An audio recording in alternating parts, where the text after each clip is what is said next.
Alam mo ba na mayroong halaman na pinaniniwala ang nakapagtataboy ng malas tuwing sasapit ang mahal na araw o Semana Santa?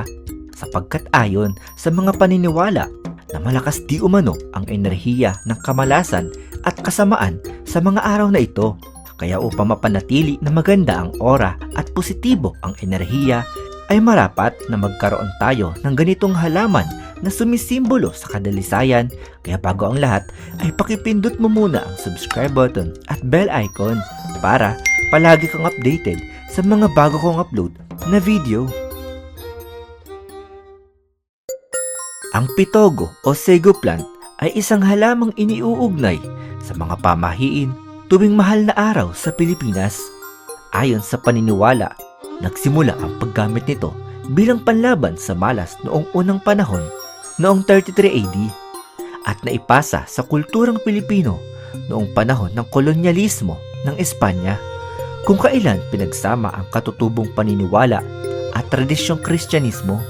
Ikinakabit ito sa mga pinto at bintana upang itaboy ang masasamang espiritu na sinasabing mas aktibo sa panahong ito.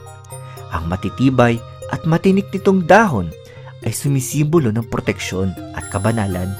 Bagamat walang siyentipikong patunay, nananatili itong mahalagang bahagi ng kulturang Pilipino at pagpapahalaga sa tradisyon. Nakakita ka na ba ng halamang ito? Kadalasan natin itong nakikita sa mga magagarbong landscape ng establishmento at garden ng mga mayayaman. Ang halamang pitogo plant ay kilala rin sa tawag na Ficus sago at Ficus revoluta o sago plant. May mga matutulis itong dahon na tila bersyon ng dahon na palm tree.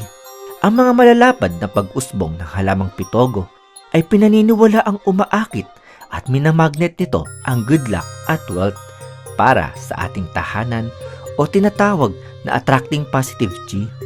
Ayon sa mga taong may tanim na pitogo plant, ay nakapagpapaaliwalas ng paligid ang halamang ito. Binabalanse din di umano ng pitogo plant kung sobra-sobra ang yin element sa ating tahanan, dahil sinisimbolo nito ang yang element na siyang nagpapasok ng good chi mula sa liwanag ng araw. Maganda rin ang pagkakaroon ng pitogo plant sa labas ng ating tahanan dahil pinaniniwalaan itong swerte para sa financial stability. Ayon sa prinsipyo ng feng shui at vastu na ang pitogo ay dapat ilagay sa labas ng tahanan, kaya perfect ang pitogo na ilagay sa harap ng bahay dahil nagsisilbi ang halamang ito na gatekeeper upang hindi lumabas ang mga swerte na naipon sa loob ng bahay. Ayon sa paniniwala na ang pagkakaroon ng pitogo plant ay nagpapaganda ng takbo ng swerte sa pera at maging sa pamilya, dahil ang makikintab na dahon nito ay nangangahulugang 1,000 rays of good fortune na tila maliliit na sinag ng araw na ikinakalat sa paligid ng tahanan ang liwanag na mula sa araw na siyang pinagmumulan ng good chi. Alinsunod na rin sa mga pamahiin na humahatak ito ng positibong enerhiya at kasabay di umano nito na pinopromote ang happiness. Iyan ay pinupuksa di umano ng pitogo plant ang mga evil presence na siya nagdudulot ng mga kalungkutan at kaguluhan. Ayon sa feng shui, ang pitogo plant ay isang wangis ng tranquility at victory, at ang simbolismong ito ang nakapagdudulot ng kasiyahan sa pamilya. Kung may tanim ng pitogo plant, ayon sa vastu, maaaring ilagay ang pitogo plant sa veranda at itapat sa pinto upang humatak ito ng more positive energy para mapanatili ang masayang atmosfera sa loob ng ating tahanan. Pinaniniwalaan na ang pitogo plant ay sumisimbolo ng prosperity. Ito ay dahil sa pag-usbong at estilo ng paglaki nito o pagtubo, at sumasalamin ang pagkabuhay ng pitogo plant sa buhay na sa pagkain.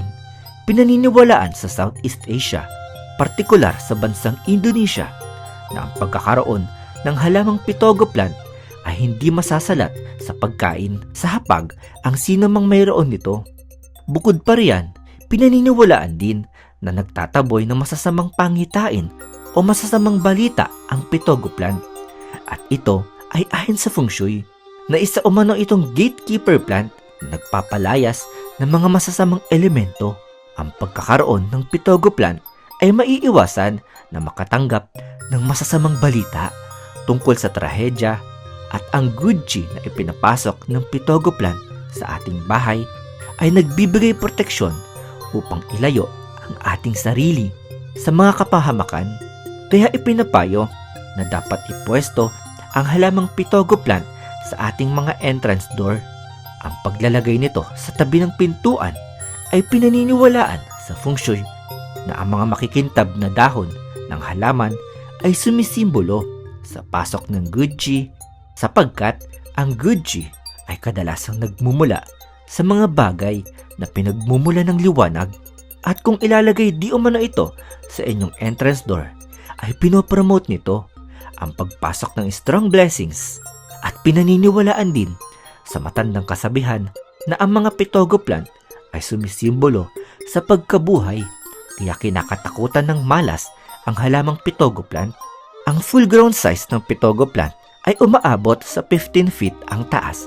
Kung aalisin sa paso, mas gusto nito ng full sunlight, kaya mas recommended ito na itanim sa labas at tapat ng bahay.